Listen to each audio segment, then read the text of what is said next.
Greetings, people of the YouTube. Today we are doing a sort of review / comparison first look, and I did a bunch of testing, as you can see, of this guy here. It's the Komplete Audio 6 Mark II, brand new.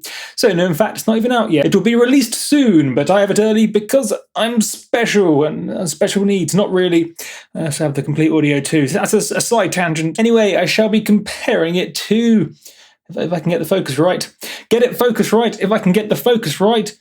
On the Focusrite, that guy over here, B-roll, the Scarlett 6i6, in my case, Gen 1. As is the most sensible thing to compare it to, it's as you can see here, it's basically the same price, almost the same price, and basically got the same inputs and outputs, almost exactly. In fact, it is, I think, exactly the same inputs and outputs. So it's a logical comparison, and I thought, let's do some testing, as testing is good. Take the guesswork out of things, give it a poke and test it, which is what I've been doing today.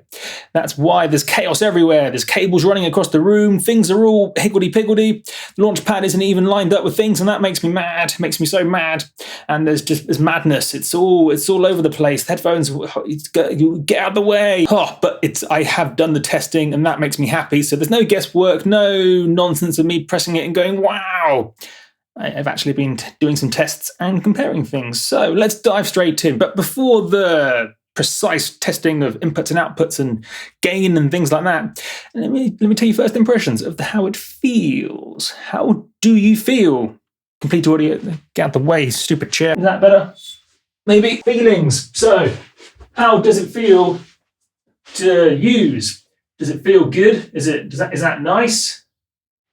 Yes, that's an understatement, actually. This may be the reason why I want to get one. It's much nicer to use, to interact with, than the 6i6. The 6i6, you're sort of trying to get your fingers in, and you're going, but that doesn't work. You probably can't even hear me, but that's okay. On the 6i6, the controls are plasticky and horrible, and you can't get your fingers on it properly, and it's not very nice. But on the Komplete Audio 6, you've got room for your fingers, that's what she said. You've got room for your fingers, excellent feeling controls, perfect rubbery feeling in a great way. And it feels good. You've got a big volume control, so you can reach across, change the volume in a much nicer way. It's fundamentally a nicer thing to interact with, and it's easier to use. So it's easier to use and nicer to interact with than the 6i6. 1 point for the Komplete Audio 6 Mark II. In addition, it's not all good, it's not all bad, but while we're on the good, there is some bad to come, don't worry, but while we're on the good, what else is good about this? It's bus powered. So the Komplete Audio 6 Mark II, doesn't need a power cable. And that's the main other good thing about it. It doesn't need a power cable. It's powered by USB. You just plug it in via a cable, plug, one cable, USB into the computer, bam! And he gets all his power through USB, whereas the 6i6 has a power cable. That might be an issue for you, it might not, but that is the other main good thing about this, the Komplete Audio 6 Mark II. Something to think about. So on to the bad, or yes, this is probably the bad side of things, but that's okay, this is a balanced review. Yes, I got it for free, but that's not going to stop me saying the bad things, because that's what you're supposed to do. I ran two main tests first of all, I tried it just by listening. I compared the two by plugging in my headphones and going, can I hear a difference? And subjectively, before I ran objective tests, subjectively, when you're not comparing them side by side, they sound the same. But I suppose when you do compare them side by side, the 6i6 sounded fractionally louder, and also fractionally brighter and a touch better, actually. So the 6i6 did, when listening side by side, sound a bit better than the Komplete Audio 6 Mark II. But as you'll see in the test, I don't necessarily think all of that is true. It is just a subjective experience, which I thought I should mention. But as I say, if you only have this, I don't really think it's an issue. It certainly doesn't sound bad, and it doesn't sound like it's wrong or broken or not as good as it could be. It's just maybe that sounds a touch better, for reasons that I shall explain, giving you the results of my testing. I ran some tests. I did a sine sweep, a 30-second sine sweep through the frequencies, and ran it all through both of these sound cards, both of these audio interfaces, and recorded the results. Now, the way in which I recorded them was a bit convoluted because it just was. I had to record it out into this little dude, the Mk2 3, through in the mic input, not the mic, the 3.5mm input, and then sort of record that. But then that was like, I'm going to give you a surround sound file. So I had to then unsurround sound it by running it through Soundflower and recording it into Audio Hijack. That's probably a more efficient way, but who cares? It doesn't affect the test too much. Well, actually, it doesn't affect the relative testing, but so just ignore the specifics. It's all about the relative results here. So I recorded the sound, the sine sweep, which I generated using Isotope RX. Fun bonus knowledge. So I made a sine sweep in RX and then played it through here, recorded it into the Mk2 3. I then took that surround sound file, bounced that through Soundflower, recorded it into Audio Hijack, so I had a stereo file. And then I had a look at the results, and I did it for the Komplete Audio 6 Mark II and the Focusrite 6i6 Gen 1 at 2 levels. In fact, yeah, I did it at 2 levels. The 50% gain on the headphone volume, and then 100% gain on the headphone volume, and then equivalently for that. So I could do some testing to compare. The results of which is, as you've been looking on the screen probably with B-roll. So, conclusion of the loudness thing. So the 6i6 is louder than the Komplete Audio 6 Mark II. About 7 dB louder, depending on the headphone gain amount. I think it was 7 dB louder, so I think the Focusrite was 7 dB louder at 50% headphone gain. I think that's correct. And it was about 5 dB louder roughly, or maybe 5.56 dB louder at 100% gain. So that's something to consider. The Focusrite it's important. So I'm going to say it again. The Focusrite 6i6 Gen 1, but it applied to Gen 2 too. But words, the Focusrite 6i6 is louder by about 5 to 7 dB than the Komplete Audio 6 Mark II. Not that this is too quiet there. That's important to stress. I could still get, I suppose to some extent it depends how you're working. For DJing and more performance type stuff, it's 100% not an issue. If you're producing on high impedance headphones, that might start to become an issue. If those words don't make sense, that's probably not, I suppose overall, it's probably not an issue for you. But to put it in layman's terms, if you have expensive-ish headphones with a lot of resistance, so that maybe the ohm number, the ohms, look at this, you see it's ohms on headphones, wow, ohms, look at this, ohms. So if your headphones have a high ohms or a high resistance, if there's a large number of ohms, that's when the loudness of the output of your sound card actually matters. In this case, I have a desktop amp to help with all these things, so I don't have to crank it all the time in workflows where it's quite quiet coming out of the DAW. All of this should hopefully make sense. If it doesn't make sense, it's probably not an issue for you. If that all makes sense, making sense. The Sam Harris podcast, he does one. Multipliers going off on a brain tangent. All of this will be because the Focusrite is powered by a power cable, whereas the Komplete Audio 6 Mark II is bus powered by USB. That's obviously the reason. This got to be the reason. So it's swings and roundabouts. It's not like one's better than the other in that respect, because it's swings and roundabouts. Power cable can be annoying, especially if you're traveling or have issues with like ground hums and stuff that can cause issues. But it's louder. Something to bear in mind. Next, distortion, which is probably what you've probably seen B-roll for it. And this is where you look for distortions from turning it up. Wait, that can do that. Words and sentences better. Everything tends to distort, even if subtly. And you'll find that any amplifier type thing, so in the case of here, the headphone amplifier that allows you to turn it up, these things typically distort a noticeable amount, at least it's a not negligible amount when it's turned all the way up. At a 50% headphone gain, the distortion's basically completely negligible. In the case of the Komplete Audio 6, as you can see here, it's almost, in fact, see if you can spot the distortion. Can you see it? Can you see it? It's subtle. It's in fact so subtle, it's almost, you can ignore all that. Bear in mind, that I probably haven't explained, so all that noise you see is the noise floor. Not sure where that came from. In fact, I do. It's a combination of the noise floor of the different devices, and I suppose a little bit. It's only just above the noise floor of 24-bit, which I did go through. So you can ignore the noise floor. I did compare the noise floors of both of these, and it's basically the same. This compared to this, it's basically the same level. Slightly different shape, but basically the same level. And also, if you have a look at the dB amounts here, it's around minus 130 or so. 16-bit and 24-bit, which is what I used. The noise floor of 24-bit files in general is around 150 dB or so. So really, really low, not an issue. We can ignore the noise floor. Back to distortion. So the Komplete Audio 6, as you can see, had this 50% headphone gain, had this tiny, tiny amount of distortion. It's just that tiny peak moving through to the right, popping its head out. In fact, so small, we can ignore it, not an issue at all. I suppose to give you the full story, the 6i6 didn't have that at all, as you can see. And so at 50% headphone gain as well. Make of that what you will. But where I suppose it does start to matter is at 100% headphone gain, which is of course where it always matters. Distortion is only really an issue. You can only really start to hear distortion with proper expensive studio things when you turn things up to the max. That's why you shouldn't generally turn things up to the max, whether it's a mic input gain or the headphone gain or the main volume thing. You shouldn't turn things up to the max because they start to distort, as you can see here.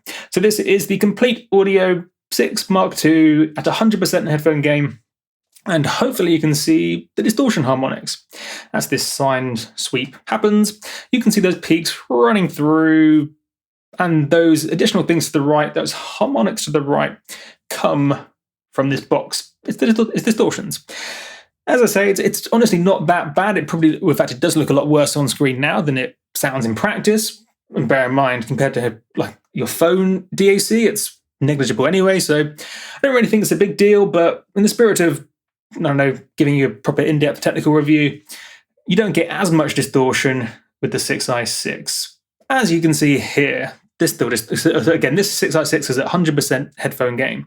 So here there's some distortion, some of those higher harmonics, different harmonics, proof that these are coming from the sound card, not my incorrect recording method, but it's lower. So strictly speaking, this is less distortion. And in fact, when you think about it, it's actually not just, it's not a negligibly less amount. If distortion is an issue for you and you do have to turn these things up to the very max, it is actually maybe a good 10 dB or so more distortion on this than this.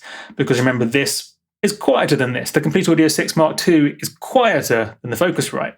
So you're going to be turning so you're going to be turning up the Audio 6 more to get it to the equivalent volume. So whilst the level of distortion in the spectrum analyzer, as I've just shown you, isn't a big difference from one to the other, because the 6i6 is louder, you don't have to turn it up as much. And so you basically hear less distortion in that respect. But as I say, importantly, it's not really a big deal. You've got to have pretty trained ears and be turning things up to the max and having an appropriate input source, an appropriate sort of sound to even come close to hearing this sort of thing. But it's something to bear in mind because they are the same price-ish. So in that case, when it comes to the headphone output, can only assume the same for the main outputs. Thinking around to testing that, but we can only assume it's the same sort of thing. So when it comes to the headphone outputs, it's objectively better, scientifically better, and subjectively better from the 6i6 comparing to the Komplete Audio 6. As I say, before I ran the test, I did do a subjective listening experiment, and in the first 5 to 10 minutes, I didn't think I could really hear a difference, and then after another 20 minutes, half an hour or so, I did write down some notes saying that the 6i6 I did think did actually sound better. But then again, I don't know how much of that is just the loudness, because things sound better when they're louder. And when I was listening just by myself, I wasn't compensating perfectly for loudness. I was doing it subjectively. And so, yeah, it's hard to really say if that sounds better or if it's just louder. So that's an important thing to note. It's when you're not doing an objective loudness matching thing, when you're not compensating for loudness scientifically, objectively, it's easy to get fooled by loudness because, well, it is. That's how loudness works. Louder things are better. And of course, because that is louder, because the 6i6 is louder, I didn't have to turn it up as much. So maybe I was hearing less distortion. Who knows? Anyway, bippy-dabbity-bippy-dabbity-doo. Also, I thought the 6i6 sounded brighter. Not that that makes it better or worse, but I thought it sounded brighter.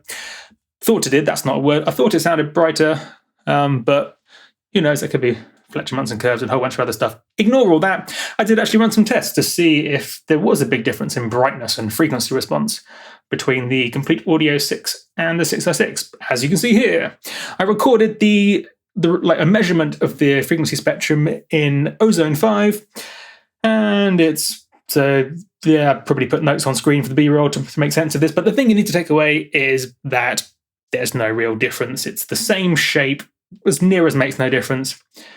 So it's not like that the 6i6 is actually brighter in any meaningful way. Maybe it is to a 0.1 of a dB or something, but that's not important. It really isn't.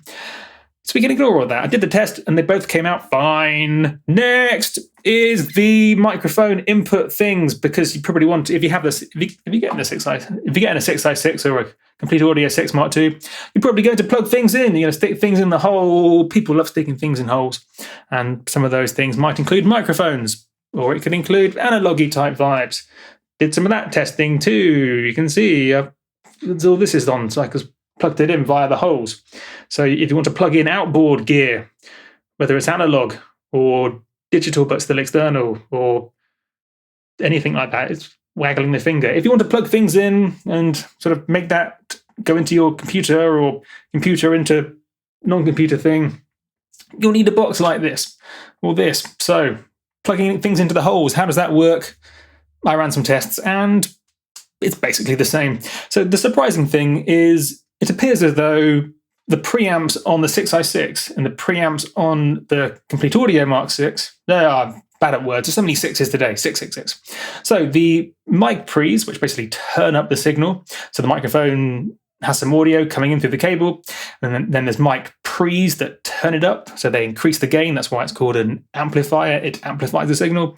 The mic pre's, when I turn them both up to the max, appear to do the same amount of gain increase.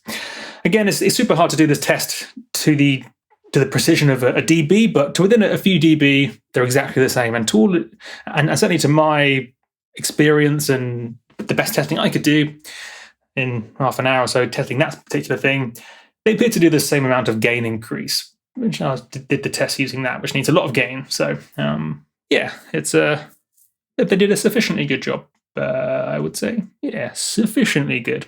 Not as good as my much more expensive Mix Pre 3 down there.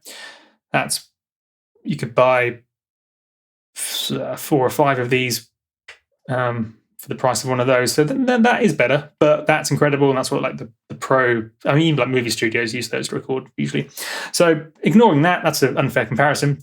These do a great job, especially for the price, and much better, or at least definitely significantly better than the cheaper interfaces, like the £60 ones, if they do. I should probably do that test before saying that. Maybe ignore that, but yes. In a side-by-side comparison, the mic pre's appear to do an equivalently good job, but I'm not an expert. I'm not an expert at recording things. I just record things, and I've got a bunch of experience, 8, 9, 10, no, coming up to 10 years actually.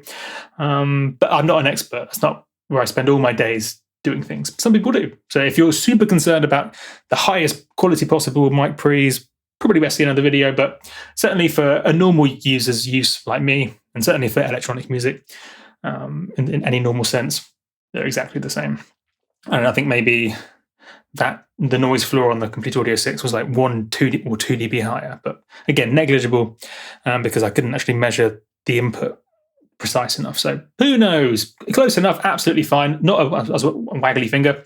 Certainly not the difference that there isn't. So in the case of loudness and distortion, because distortion is related to loudness in the real world, there is a significant difference. But when it comes to the level of the inputs, how much the mic pre's can turn things up, and the quality there, absolutely the same. Both do a great job. Bingo, bango, bongo. Great job, everybody. So what about the other features? As you can see here, the Audio 6 has a slightly different bunch of buttons on the front. I think it's fractionally better because you can mix between the inputs and what you're actually hearing with this guy here, and that's actually better than what you have on the 6i6. But the 6i6 does have its own software, mix control. This is where I'm a bit out my depth. So I think I have the Gen 1, so I use this stupid software called Scarlett Focusrite something mix control. It's the worst bit of software in the history of the universe. It's nice to have it because you can make your own custom mixes and you can configure the inputs and outputs before everything gets to your DAW. suppose there are other ways of using other softwares, but I mean, there is this additional bit of software that can be useful if you can wrap your head around it, which is basically impossible. I've spent days trying to, and it's also not labeled properly. So when I was setting up my digital inputs and outputs, I think it's just fun. Like the software is fundamentally incorrect. Like they've mislabeled inputs and outputs. I won't even get into it now because I'll get too angry. Grrr! But if you Google or if you have these things and you've ever tried to use this stupid software, and especially if you've tried to use it with the 6i6, you realize that things are mislabeled and there's no manual. Oh, wow, JavaScript. Let's see, delete that. Oof, I'm gonna go under the tripod. I ran it first time. So yes, that software's stupid. I hate it. It's a nightmare, and it's the bane of my existence. Whenever anything goes wrong, I have no idea where to start, where to begin. Oh, that software's stupid. But I suppose it's nice to have it if you can figure it out, or you love stupid stuff. And as far as I can tell, I don't think this has any of that. I think you just plug it in and have to configure inputs and outputs or do custom routings using other softwares. But I don't know, there's a chance that because this is so new, maybe they just haven't released the software for it yet. I think I saw somewhere online or on a press releasey thing that it mentioned there was going to be some software to manage the inputs and outputs to do custom routings and custom mixes, but I couldn't actually find it when I spent 5 minutes Googling it. So I don't know what to make of that. Maybe it's because it's not even out yet. Who knows? Maybe. But then again, maybe not. Native Instruments is quite hit and miss with their software. Very hit with the hardware. As you've seen in my previous videos, I'm a huge fan of the hardware. Software's a bit hit and miss for reasons I won't get into now. But yes, it's also, I don't know what to make of that. Do I want separate software to do custom mixes, custom input-output routings, and so on, independent of Ableton or Audio Hijack or whatever? Or do I want to just use Ableton to do my mixing or some other software to do audio routing? I'm not sure. That's just a thing to bear in mind. Also a thing to keep your eye on. If those sorts of things are important to you, then make sure to do some Googling to see what Native Instruments have done about that at all. It's probably worth. It's also, there's no manual for this. I find that weird. Either that or I couldn't find it. Probably because it's not out yet. Oh well, that's what happens when documentation isn't ready before the things go out for marketing and press and stuff. That's I mean, at least when this one came. So this one I got a few days ago. Been doing some testing on it. At least the serial number that they gave me when I registered it worked. Whereas when they sent me that, the Audio 2, the serial number wasn't even sort of set up on Native Instruments side, so couldn't get drivers or anything for it. But that's okay. Actually, it still worked anyway without any drivers or any documentation. It was the M32 that I reviewed before it came out, but then they didn't even have the drivers ready for it when they sent it out to everybody pre-release. So yeah, I think that's just a function of a big company. I don't have I get it, it's a big company. Things happen, but just bear that in mind. That's why I haven't done any. That's why I can't really talk about some software that may or may not exist. I've tried to look it up. Yeah, I thought best to do the video anyway, cause YOLO. Oh yeah, also, this is just a side tangent.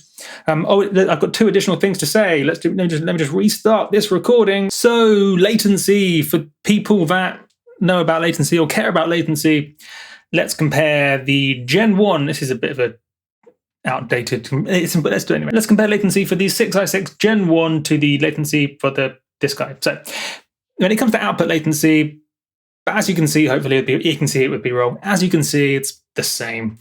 The output latency is the same. Fantastic. Nothing to comment on there. But the input latency is smaller, if I use my memory correctly. The input latency is smaller on the Komplete Audio 6 Mark II than the 6i6 Gen 1. However, I think that's actually changed because the Gen 2 6i6 apparently has a lot lower latency. I don't know the exact numbers. It's all very confusing. Some people have recorded the numbers and put them in articles and stuff, but not in a way that I can really make sense of because there's so many things to compare and stuff. Anyway, so yes, I think that the latency might actually be lower in the Gen 2 6i6. This is the Gen 1. But I think according to what I can find on the internet, again, people don't document these things, or even the companies making them don't really talk about them correctly oftentimes. I think the latency is lower. I would like Focusrite just to have an article somewhere that said, this is what's new in the Gen 2. And then turn it into a rap song about what's new in the Gen 2 But yeah, I think the latency is a lot lower apparently. So yeah, for all I know, probably the latency is actually lower in the Gen 2 than this, or it's similar. Who knows? Who knows? But that's only something that matters if you're the sort of person that has a situation where it matters. Personally, I think 99% of people don't really have to worry about that, provided they're using something sufficiently good, which both of these are.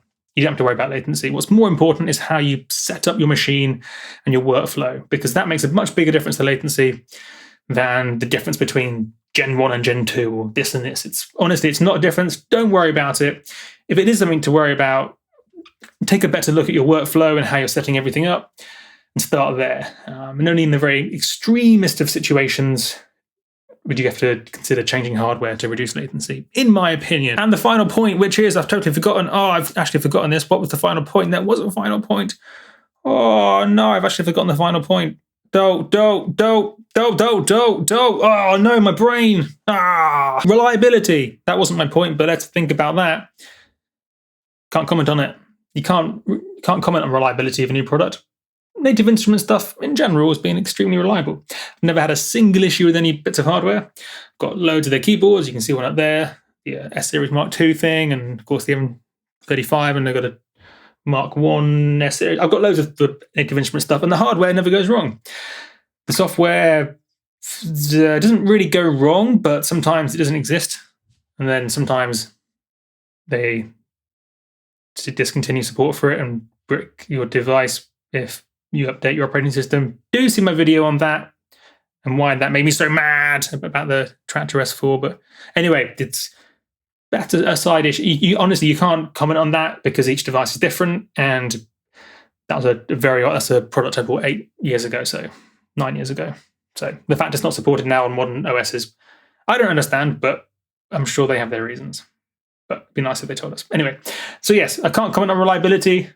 I would say I would trust that it's good. It's a big company. They've got good support-ish. Same with these guys. So, and in terms of the reliability of Focusrite, my 2i2, which is somewhere around the back, that lasted some number of years, 3 or 4, 3 or 4, one of those numbers. But then again, I use these things every single day, recording vocals for tutorials and things, as well as more recently recording outboard gear vibes. So yes, I use them every day. So the fact the 2i2 only lasted 3 or 4 years isn't an issue for me, especially plugging it in and out of computers. It's probably not good for it. And in the case of the 6i6, there's only been one time where it ever did anything remotely misbehaving on a hardware basis. As I say, the software is a giant headache, but on a hardware basis, it only misbehaved once. And that was 4 weeks ago. Trim, I did a video and I pointed and said, this is why I'm using the Komplete Audio 2.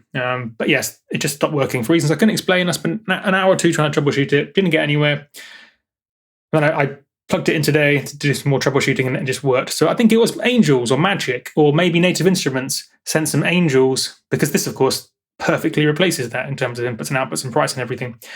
This perfectly replaces that. So I think maybe Native Instruments sent some angels to mess about with this to make it stop working, and then they thought I wouldn't go through they thought I wouldn't check again in a few weeks, maybe. But I did.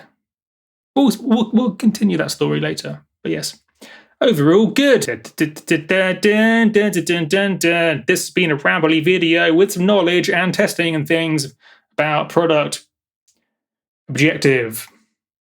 Take a poke. It's really nice. So yes, I suppose as a bit of a conclusion, the main reason why you might choose, the main reasons to consider the Komplete Audio 6 Mark II over the Focusrite 6i6 is going to be the way it feels and how genuinely it's just much easier to use the control, to turn the headphone up and down, to turn the main twisty thing on the top to control the speaker volume. To use that, it's significantly better, which is a big deal for most people, because you end up using it so much. You don't just set it and forget it. You change it every 15 minutes. So that is a big deal, and it makes a big difference to the experience, in my opinion. And secondly, it's bus powered, which for some people in some situations, especially people traveling, it's a big deal. And it's even just nicer having less things plugged in on the desk. I'm getting a bit tired of having just chaos around me all the time. So I've been considering a slightly simpler setup, or at least somehow having the main zone of the studio a bit simpler, less cables, less stuff to plug in and manage. So anyway, that's just an idea in my brain right now. So yeah, bus powered could be good for that. But of course, downside is, the main downside is loudness and the consequent distortion stuff that results from having to turn it up more. Have a think. My name is Multiplier. I shall catch you guys on the flippity flip.